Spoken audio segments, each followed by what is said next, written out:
Très heureux de vous retrouver encore une fois de plus dans ce nouveau numéro. Pour la première fois, n'oubliez pas de vous abonner massivement sur la chaîne pour ne pas rater aucune de nos prochaines émissions. Comme d'habitude, dans cette chaîne, nous parlons spécialement de l'actualité sportive. Et la chaîne Abissou Beta Ramasolo Sport, pour la première fois, n'oubliez pas de vous abonner, de partager, de commenter cette très belle émission. Ah, sur le Ramasolo Sport, on est très bien. On est déjà qualifié à la Coupe du Monde. On va parler sur les préparatifs de la Coupe du Monde.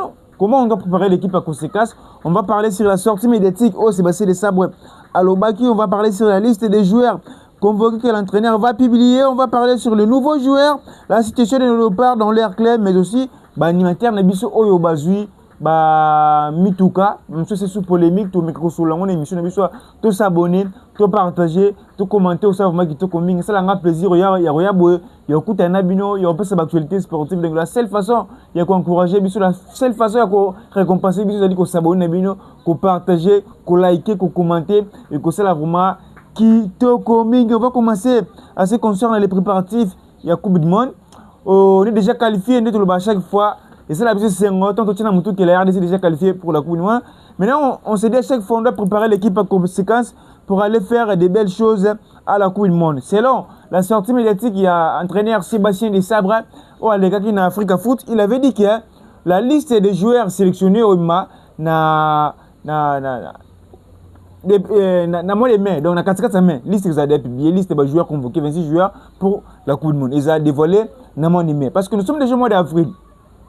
Na mois de mai, le coach va publier la liste officielle pour jouer la Coupe du Monde. Le coach va publier la liste officielle. Maintenant, il a parlé sur beaucoup de choses. Notamment, il a parlé sur les matchs amicaux. Il a dit qu'on va jouer 3 matchs amicaux. 3 matchs amicaux, je vois Fekoli Christine Joly, il a parlé que la RDC va jouer contre l'Uruguay, contre Paraguay. Donc, nation en est au Lingui parce que l'Uruguay, c'est une grande nation du football. Oh, Betaka, ça s'appelle l'intensité. L'Olympique Bongo, 3 matchs amicaux. Na table pour le léopard de RDC, selon la sortie médiatique, il y a un entraîneur Sébastien Desabre. Il avait dit ça en Africa Foot. Il a dit que la liste des joueurs convoqués est Kobima dans le mois de mai. Donc, liste des joueurs convoqués est Kobima dans le mois de mai. Pour les nouveaux joueurs, c'est la grande question. Oh, c'est la grande thématique parce que l'objectif reste le même, de renforcer l'équipe. Mais pour les nouveaux joueurs, le coach a bien dit qu'il n'y a pas de gros bouleversements dans le rang des léopards. Le coach a dit qu'il n'y a pas de gros bouleversements dans les rangs des léopards. C'est-à-dire que le coach fait toujours la continuité. Chaque fois que tu es là, le coach fait la continuité. Nous, on n'est pas là-bas que le coach fait la continuité ou pas. Mais notre souhait est que le coach commence la continuité. Les gens disent que le vin qui est tiré, il faut les boire. Bien sûr, les gens disent qu'on ne change pas l'équipe qui gagne, mais on modifie l'équipe qui gagne. Tant que le coach dit toujours qu'il n'y a pas de gros bouleversements dans le rang du léopard, c'est-à-dire qu'il est toujours dans la continuité. Mais lorsqu'il fait la continuité, avec des joueurs, d'autres joueurs qui ne sont pas très performants, c'est tout un problème. Parce que depuis la sélection congolaise, depuis quand il y a Côte d'Ivoire, le coach dit souvent qu'on est de la continuité. Donc pour lui, on est toujours dans la continuité. Certes, on est dans la continuité parce qu'on a une équipe solide. Hormis les joueurs vont changer, hormis les joueurs vont blessir. C'est-à-dire qu'on est dans la continuité. Mais tant qu'on est dans la continuité, il y a d'autres joueurs qui ne sont pas très performants. Il y a d'autres joueurs qui ne sont pas très performants. J'ai vu un analyste sportif, alors vous qui cherchez des binationaux, ils ont trop tard pour un bino. Parce que le coach doit contrôler la même équipe, il dit qu'il est dans la continuité. Certes, c'est sa philosophie. Mais nous, tant qu'analystes, ce n'est pas la bonne philosophie de la part de l'entraîneur. Il y a comme ça la continuité avec des joueurs qui ne sont pas très performants.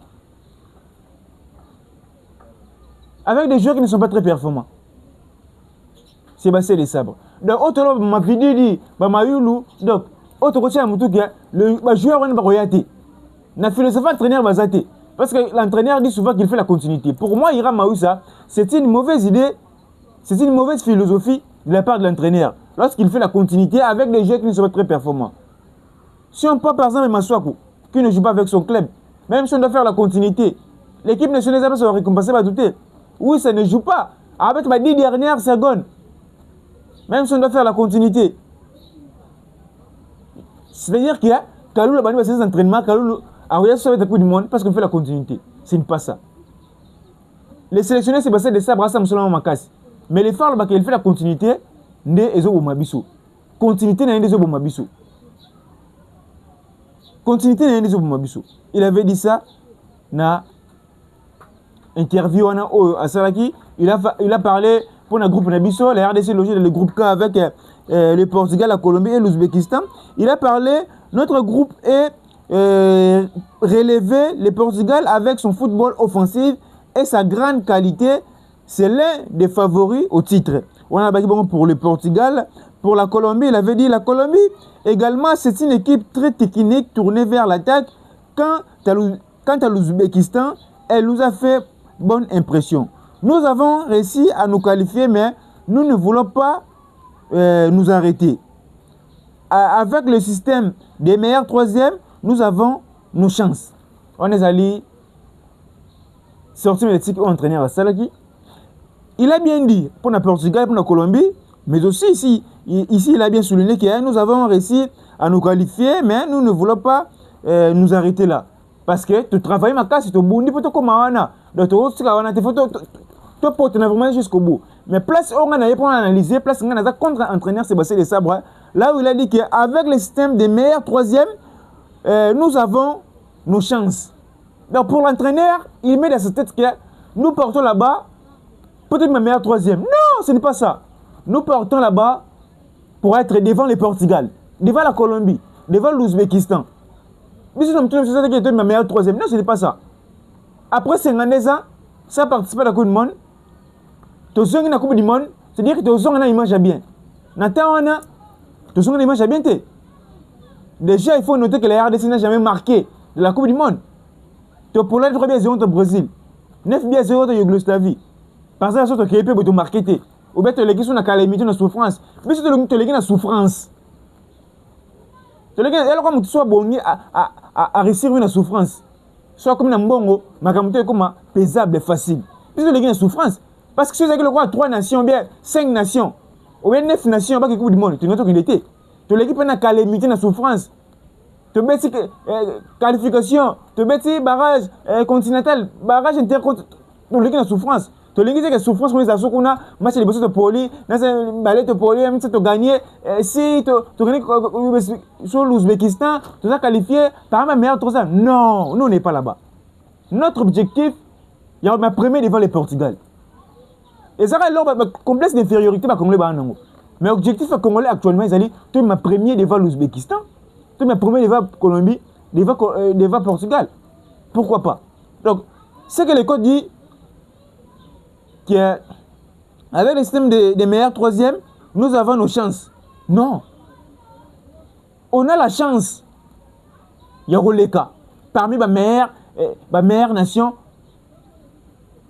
parmi ma premier groupe, ma deuxième groupe, mais c'est ma troisième. Non, ce n'est pas ça. Parce que dans le classement, bien sûr, on a qui Portugal, Colombie, et à moi, RDC, et à moi, Ouzbékistan, à moi, Bisso. Par là, tout le monde a Portugal, alors les Canaïs. Colombie, alors les gars. Après Bisso, tu reviens maintenant meilleur troisième. Non, ce n'est pas ça. Nous partons avec l'ambition de tenir à l'échec ma grande nation. Maroc, qui est la Coupe du Monde, à Nicolas, Portugal, Espagne, tu as aujourd'hui en Afrique, la nation, c'est un pays européen, un pays au monde, c'est le Maroc et le Sénégal. Mais la RDC est le seul pays en Afrique à tenir un échec. Maroc, Sénégal. S'il faut qu'on se le dise. Maroc a eu Coupe du Monde. Aïe. A gagné contre le Portugal, Espagne, aïe. Tout ça est un but partout. Sénégal a baissé Angleterre. Irlande. Image ma cassi. Aïe, tout ça est combien? Un but partout. Pourquoi pas Bissou affronter? Parce que Sénégal n'a France. Sénégal a gagné. Sénégal n'a Portugal. Sénégal a gagné. Maroc n'a Portugal. Maroc n'a Colombie. Maroc a gagné. Mais si tu dis que RDC Sénégal, RDC Maroc, tu as gagné. Mais si tu dis par exemple Colombie, tu as gagné. Portugal, tu as gagné. Non, ce n'est pas ça. Tu as gagné. C'est une équipe solide avec des joueurs très performants, des joueurs avec la grande club. Les Sénégalais est plus fort que la Colombie. Pourquoi pas le battre maintenant deuxième? Les Portugais jouent aussi un très bon football. Tu vois le battre contre le Portugal. to ezaka ndenge moko. Pourquoi to banga ba Sénégal wana te ba Maroc wana te to banga Colombie? Le coach avait mal dit qu'avec le système la troisième meilleur wana to plutôt aucun objectif. Tu as mis ça tout sur là. Plutôt aucun objectif terrorisme parmi la meilleure troisième. Plutôt un objectif de ma premier. Tu as un que tu es ma premier. Tu as la canne qui est tu es ma premier. Parce que la canne, même si tu as pour le monde Maroc, Sénégal, Égypte, RDC, tu as un que tu es ma premier. Mais quand tu es à Colombie, ce n'est pas ça. Ce n'est pas ça. Autre chose, tu es mon avis. Et là, ça, bon, on n'a pas une équipe solide. Notre problème, c'est l'attaque. Tout le monde sous coach à l'objet qui est. Il doit baser sur la continuité. C'est déjà une façon, il y a une équipe qui s'appelle déséquilibrée. Parce qu'on sait déjà que le problème de la RDC, c'est l'animation offensive. Tu mets ta compétition Mouimba avant cette réalité. On a joué 11 matchs dans des cannes. 11 matchs. Tu mets 7 matchs dans Côte d'Ivoire, 4 matchs dans Maroc. Un seul but marqué, pas avant-centre, bien Bakambu. Mais dans Côte d'Ivoire, on avait Banza, Mayele, Bakambu. Ouais, Banza, Mayele, Bakambu. Ah, na Maroc, on avait Essende, Banza, Mayele, Bakambu. Bimoko marqué kaka. Bimoko. Pas avant-centre, Nabiso. Mais les défenseurs vont marquer. Toké na Kanye Côte d'Ivoire. Même marqué qui encore Mansour a marqué qui va défenseur. Bah Takana Bisso, bah carabirité. Problème Bisso en attaque. Mais lorsque l'entraîneur dit qu'il fait la continuité à Zoma Bisso. Par là, je veux dire quoi? Bah Congolais, bah mon équipe binationaux. Certes, il y a des binationaux. Bah c'est justement la nationalité sportive, mais il y aura pas mal de joueurs dans l'équipe nationale. Dans la liste d'entraîneurs, c'est assez de ça. Bah joueurs vont pas aller dans côté. Parce qu'il dit qu'il y a de la continuité. Il y a un monde qui regarde le Portugal. Ah, bah, football Portugal, football Portugal, football Colombie, parce que tout le monde on n'arrive pas à gagner, bien à monopoliser les ballons contre les Bénin, on n'arrive pas à s'imposer contre la Jamaïque. Tout le monde est au tir, on a besoin que tant que na Portugal, na Colombie et Zara Bongo. Si le coach a une très belle vision, il y a d'autres joueurs qui vont mériter qu'on a remplacé. C'est clair. Les joueurs qui ont foutu bango, tout le monde va alimenter, va foutre bango bambongo, va arriver passer. Mais bah musala, oh bah biso ça la route, oh peut-être déjà qu'on va alimenter wana. Parce que nous attendons analyser équipement to la total équipe to besa bango ça besa ndenge nini. Sur le temps on a boé, peut-être qu'il y a sans pitié pour Masoka Bundi pour Nabiso, bien oui ça Bundi pour Nabiso. Non, il y a des joueurs qui méritent d'être remplacés. Même Masoku, dans une équipe sérieuse, Masoku ne mérite pas de jouer à la Coupe du Monde. Attends, il a un projet avec un entraîneur. Mais c'est un projet on a été. Le coach fait la conduite. Tout ça qu'on a dit. Na règlement, c'est un football, un règlement, c'est une équipe nationale. C'est la méritocratie. Dans la méritocratie, c'est la performance. C'est le temps de jeu. Oui, ça. Dans une équipe sérieuse. Dans un pays où leur entraîneur a une très belle vision, même Wissa Roya a sélectionné. Je ne pense pas que ceux par exemple, où c'est Sénégalais, ils vont sélectionner. Moi, Iram aussi, je ne pense pas. Je ne pense pas que ceux qui m'ont Marocain vont sélectionner. Mais si tu tournes remplacement, il fait la continuité, parce que le coach avait un projet, non, ce n'est pas ça. Il y a ma marque qui est bonne, ce sont des joueurs, ils sont à haut niveau. À haut niveau. Expérience, c'est arrêté. Joueur, pour comme expérience, il faut Bunda. Il faut bêta. Tant que tu as une bonne expérience, non. Sénégal a gagné la Coupe du Monde en 2018. Naba Népaliste Mendy, Nianga, Diata. Match de Bangladesh va gagner Pologne. Il y a une balai, c'est le début partout. Dans le Japon, il y a mis cette Pologne contre Colombie. Joueur wana balai kaka. Ils ont gagné la Coupe du Monde sur 2022. Va gagner la Pologne contre Pays-Bas, va gagner les pays Équateur. Va gagner un pays membre wana, va se qualifier, va passer en Angleterre. Il y avait des joueurs qui première fois va mettre Coupe du Monde. Va mettre Kanye Awa. N'a pas Mbaye wana. À chaque fois Mbaye wana dans le terrain, il est toujours décisif. Et ça qui Kanye Liboso. Mais parce que nous sommes là, on expérience. Bakate qui Bambadien qui a joué des cannes, il a rapporté une canne avec le Sénégal pour appeler Mbaye. Mais biso to lungangote parce que l'expérience. Et là vous m'avez dit moi. Tant au banc Portugal wana, to banc on kan et fait quand to na équipe biso on a faiblesse. Mais Portugal est le roté, Colombie est le roté. Ceux qui ont renforcé l'équipe est le roté.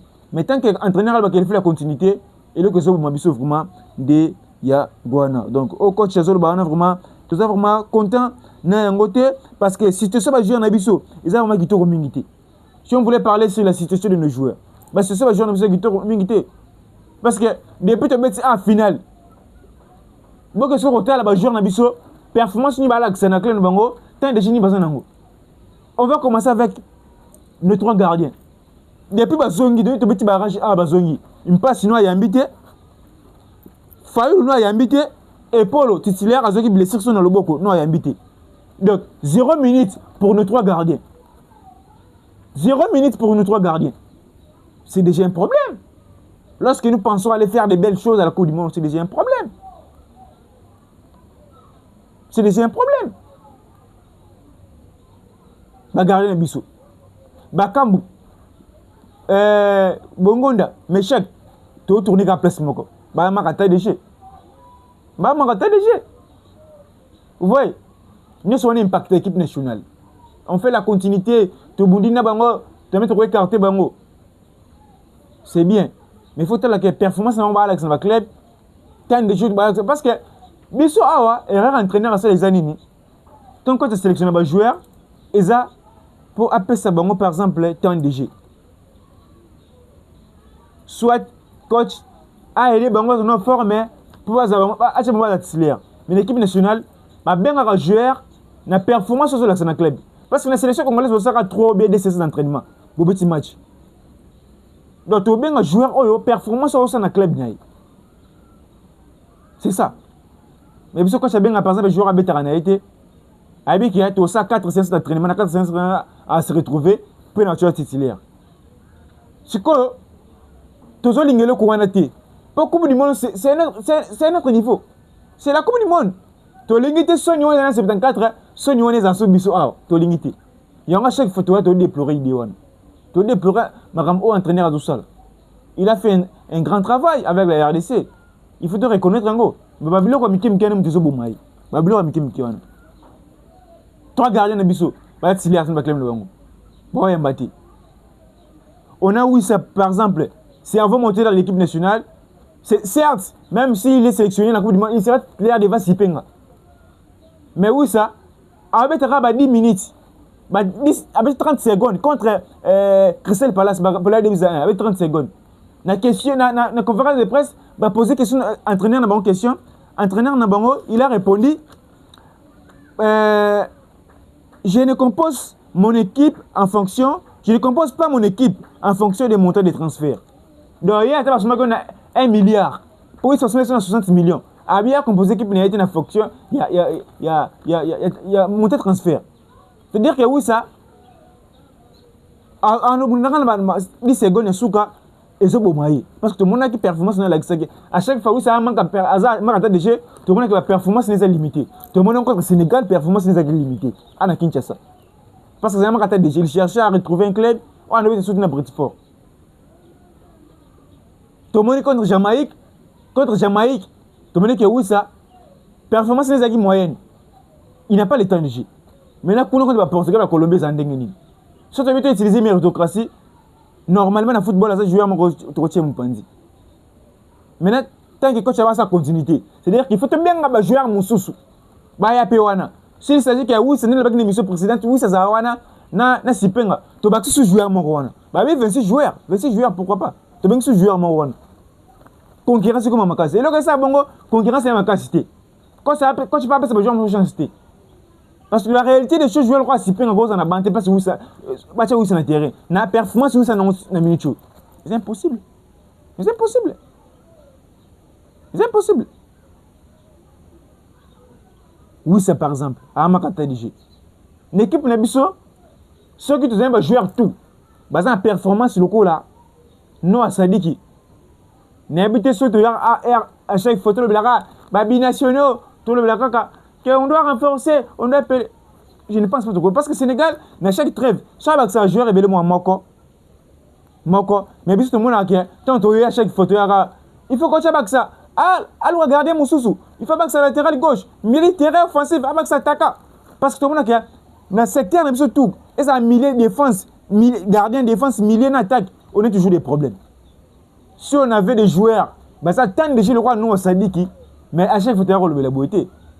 Monsieur peut-être tu analyse ma camus. Maintenant tu as le baboué, et ça qui est entraîneur, bah tout le joueur n'abisso, nous clan bango, bah ça pas problème. Bah ça pas problème. Parce que nous on Sadiki, première ligue, c'est sur na 29e journée. Il a joué 29 sur 29. Hazard remplacé sur a 2 matchs. Non, ça dit. Ceux qui jouent là-bas, oui, ça. Même pas. Ma soaku. C'est nous attendons des jours. Moi, on a ça dans go. Bon, mon équipe nous est solide. Parce que vous allez remarquer, les joueurs très profond dans le club de Bango. Ce sont des joueurs qui ont bien fait l'équipe nationale. Tout ça clair. Bon, vous comprenez qu'il y a performance dans déjà contact. Non, ça dit qui? Non, ça dit que nous avons besoin de sélection congolaise. Il fait toujours de très belles choses. Moukao, nous avons besoin d'être. Bissaka, nous avons besoin d'être. Si peu à chaque fois il est sur le terrain, ça la belle chose.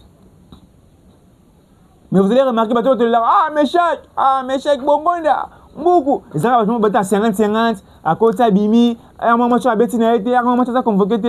Il est comment il est bon. Surtout, je vais tant de gens comme Moukao. Ça dit que mais tu as roulé la beauté. Donc, si tu sais pas jouer, ça va compliqué. Mais d'autres joueurs, si tu sais pas qui te reminent, notamment Noah Sadik. Noah Sadik, c'est un très bon joueur qui fait de très belles choses avec Sunderland. J'espère qu'après la Coupe du Monde, à Claire Moussous. Parce que tu as contre Tottenham, à un match, votez pas, fan. Il y a Sunderland. Dans le milieu, parce que ça, Gallagher, il y a Pape Matersa, Graille, Tottenham. Mais il y a un bêta à s'imposer. Nous, on s'est dit. Si c'est indiscutable, a besoin d'intégralité à match. Nous, on s'est dit. Nous, on s'est dit. C'est un bon joueur. Nous, on s'est dit. Moukao également, titulaire indiscutable, tu lignes de bongo. Et ça, vraiment, qui te commet comment les gens reçoivent ça, la performance, moi, qui te pour te lignes quelques semaines à la Coupe du Monde. Quand tu as pu lister, les 15. Quand tu as pu lister, les 15. Et c'est là, les gens ne peuvent pas se retrouver. Même à un rythme, Massouk manque un rythme. Touanzebe, on ne comprend pas sa stratégie. S'il veut la sélection congolaise, il a blessure. Soit il a blessure. A Beti Awa a marqué mes libérateurs, a libéré Peuple pour mettre la Coupe du Monde. À son club, il n'était pas convoqué. Tout l'entraîneur de Bango, il a forfait. Il a blessure. On ne comprend pas sa stratégie. Touanzebe. Tu as habité Niézou de Kakouné. Espérons un week-end Oyo habite. Kampoua dit, titulaire avec son club, Bouchiri, c'est l'un des meilleurs joueurs congolais aussi. Hein, parce que, ce temps, il joue 4 joueurs, 5 joueurs, il a déjà ma casse, il n'est pas en 4. Mais là, le joueur, moi, sous-estimé, il va sous-estimer, Bouchiri. Un jour, tout le monde important, parce que c'est un joueur qui fait de très belles performances avec son club, Kuna, na Eberniem, na Écosse. Donc, les avons bongo, Otoko, retenir. En bref, on va parler aussi concernant l'animateur Nabiso, tout le monde l'animateur Nabiso, Bazou sous Mitouka. Bazou sous Mitouka, on en a parlé à président de la République Rabeli Bango. Et c'est un peu polémique parce que je vois des Congolais, analystes Bélé Baromo déclarer pour eux, c'est vraiment Mitouka. Pourquoi Baromo Katim Bayim par rapport à RDC, Bato par exemple, Bakangama, Bala Libanda, ou bien Babuka Bakit. Ils ont un animateur, ils ont un supporter de l'équipe nationale. Pourquoi vous pensez que vous monter ma passe? Parce que si vous êtes accompagné de l'équipe nationale et que vous j'avais causé avec une maman, mais tu n'es pas comment vous me dites aboué? Hein? Si vous avez récompensé Bissot, vous avez récompensé Bissot d'Engli. Arabi, dans le pays, mon sous-sous. Vous avez récompensé le monde, vous avez récompensé les joueurs, les animateurs. Dans le pays, mon sous-sous, vous avez financé le réseau. Réseau. Parce que on a RTL. Bah, pas si bon, on a Vodacom. Na Fricel, nous Orange. Donc, tu mets ça, un mois. Tu sommes par mégaté, tu sommes par mégaté, tu sommes par ministre, tu sommes par accrédité. Pour récompenser l'État, la population congolaise. J'avais causé avec une maman, il bon. Avec existé dans ma pays, mon sous. Parce que, avec, bah, récompenser, biso, bah, il y a un oh, ouais, et si m'a karaté. Et si m'a té. Bah, le coup, on a le parce que, mon récompense, les guides trop. Récompense, les guides trop. Mais moi personnellement, je ne suis pas là-bas. La politique, je vais récompenser ou pas. Nous, on fait ce genre d'émissions. On fait des émissions pour l'intérêt à la République. On ne fait pas des émissions pour l'intérêt, par exemple, gouvernement Foutanga. Non, on a dit que les fierté pour nous. Quand on a une équipe nationale, une Coupe du Monde, quand vers la Coupe du Monde, on se nomme tout à l'heure, on se Coupe du Monde. Lumumba n'a pas récompensé ou pas. Moi, je ne suis pas là-bas. Aux intéressés, je fais les choses pour la République. Raison pour laquelle j'avais causé avec une personne, pourquoi ça la démission était pour la musique, Nabi? Si c'est la mission pour la musique, peut-être que je vais parler pour Fali Poupa. Mais moi, il y aura ma mission pour Fali Poupa. On a la moutou. Et si mbaké, c'est la mission pour la République, intérêt à la population. C'est ça, un patriote. Animateur, ne me pas récompenser ou pas. Moi, je ne suis pas là-bas. Je ne suis pas dans l'ère politique. Oh, non, moi, je ne suis pas là-bas. Non, c'est intérêt pour l'intérêt public, intérêt population, intérêt république. Donc, autant retenir en bref, il y en a, parce que Moutouka, on va faire un alimentaire, on va faire un chef, il y a un groupe. On va faire Voloko, Lumumba Veya, on va faire un président Thomas, Malula, Bandundu, on va faire un Jeep, on va faire ça, parce que on va faire ça, alimentaire, on va faire ça, président, il y a un groupe. Oh, on va faire donc, espérons un peu, gouvernement pas là, parce que le public ne me suit pas. C'est l'une des choses que faut tout en pratique d'être le blanc. Parce que attends, tu as mis quand tu as payé liste. Après, tu as 10 jours compétition, je vois que Kenya, que soit visé sur les États-Unis, animateur, pardon. Mais actuellement, les ministres doivent mettre ça en tête. Avant de processus. Avant de processus. Animateur, il faut pas qu'il mette comme équipe nationale. Montre le monde barana. Tu aurais récompensé attends 10 minutes, 15 minutes, et tel bisoté. Mais présence n'a rien en Coupe du Monde et qu'on influence pas Mindele ou Nanyoso. Tout le monde a l'équipe nationale biso d'Australie, il y aura des blancs comme cette équipe nationale biso. C'est ça bon. Mais aussi, il faut pas y baquer. Animateur comme Olungo Abaki de Kuna, retourne ce stade où on a été. Bon, les gars, 2000 personnes étaient. Le gouvernement congolais, le ministre des Sports, doit être en contact avec l'ambassadeur. Il y a RDC dans le Mexique, l'ambassadeur, il y a RDC dans les États-Unis, pour mobiliser les Congolais. Parce qu'il y a une forte chance que RDC tout ça qualifie. Dans le 8e tour, dans le premier tour. Maintenant, on a la communauté congolaise qui est là, les États-Unis, on a la communauté congolaise dans le Mexique. Autorité n'a pas contacté l'ambassadeur. On a une sensibilisation, c'est un CP. Il y a des billets chers. Mais tu as un CP. Bon, les autres sont un billet, puis tu peux se montrer par contre. Bon, les autres. Mais tu as c'est ça combien? Bon, attends, combien ça combien? Tu as un billet. Bon, les autres, bon, c'est un bon abisso. Kota, avec un.